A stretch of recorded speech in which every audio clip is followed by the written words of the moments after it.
हम सांप के नाम से ही इतना डर जाते हैं, और यदि बाई चांस हमको सांप काट ले तो आप सोचिए कि हम कितने भयभीत हो जाएंगे। वो इसलिए होता है फ्रेंड्स, क्योंकि हमें सांपों के बारे में बिल्कुल भी जानकारी नहीं है। सांपों की भारतवर्ष में 450 प्रजातियां हैं, जिसमें से जहरीली प्रजातियां केवल मात्र 4 हैं। किंग कोबरा, 2 प्रकार के वाइपर और क्रेत। मान लीजिए आपको सांप ने काट लिया है, तो सबसे पहले तो आपकी कोशिश रहनी चाहिए कि आप सांप को पहचानें।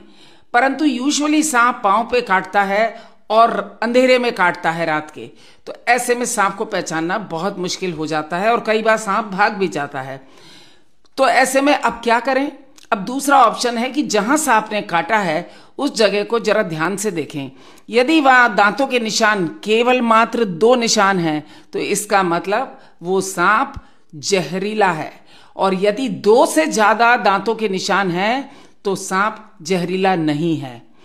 अब चाहे जहरीला हो या नहीं, हमारा काम है कि हम थोड़ा सा ब्रेन को अपना बैलेंस करके रहें।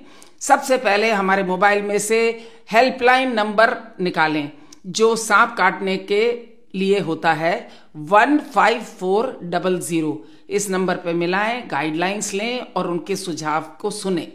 उसके बाद आप फोन करके गाड़ी को बुलाएं और गाड़ी में बैठ करके नियरेस्ट डिस्ट्रिक्ट हॉस्पिटल या मेडिकल कॉलेज जो भी आपके पास है, 1-1.5 घंटे में आप पहुंच जाएंगे, वहां पहुंच जाइए।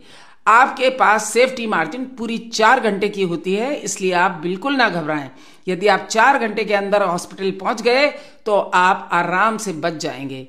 हॉस्पिटल पहुंचने के बाद आपको डॉक्टर टेटेनस का टीका, एंटीबायोटिक और एंटी स्नेक विनम आपकी नस में लगाएगा।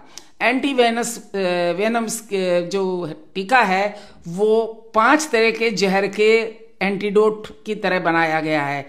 ये पेंटावेलेंट एंटी स्नेक विनम होता है और ये आपकी जान पूरी तरह से बचा लेता है, सही समय पर अगर लग जाए तो। खैर, अगर यदि आपने टाइम वेस्ट कर दिया, इधर उधर मंदिरों में घूमते रहे, किसी बाबाओं पे पानी पीते रहे और 4 घंटे के बाद आप हॉस्पिटल पहुंचे, तो फिर आप समझ सकते हैं कि आप बच नहीं पाएंगे। ऐसे में फिर क्या है? फिर तो इंश्योरेंस कंपनी आपका इंश्योरेंस आपके फैमिली मेंबर्स को देगी, गवर्नमेंट मुआवजा भरेगी आपकी फैमिली को 2 लाख से 4 लाख का, लेकिन उससे क्या, अब कुछ नहीं बचा है। तो फ्रेंड्स, यदि ये जानकारी आपको अच्छी लगी हो तो कृपया जरूरतमंदों से साझा करें।